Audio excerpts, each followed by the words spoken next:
திருவள்ளூர் மாவட்டம் கும்மிடிப்பூண்டியில் கண்டெய்னர் லாரியில் இருந்து காலாவதியான நூடுல்ஸ் பாக்கெட்களை போலீசார் பறிமுதல் செய்த சம்பவம் பரபரப்பை ஏற்படுத்தியுள்ளது.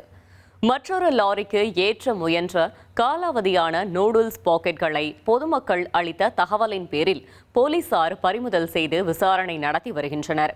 கும்மிடிப்பூண்டி அடுத்த சூரவாரி கண்டிகை கிராமத்தில் கண்டெய்னர் லாரியில் இருந்து பெட்டி பெட்டியாக மற்றொரு மினி லாரிக்கு காலாவதியான நூடுல்ஸ்களை ஏற்றுவதாக பொதுமக்கள் போலீசாருக்கு தகவல் தெரிவித்தனர்.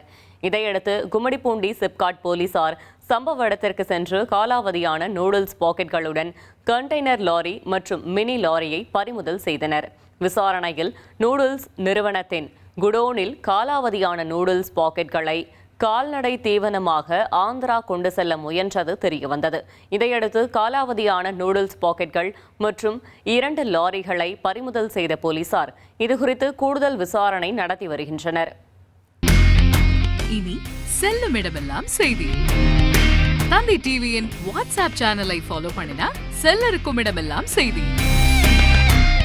இதோ QR கோட் இப்பவே ஸ்கேன் பண்ணுங்க, ஃபாலோ பண்ணுங்க.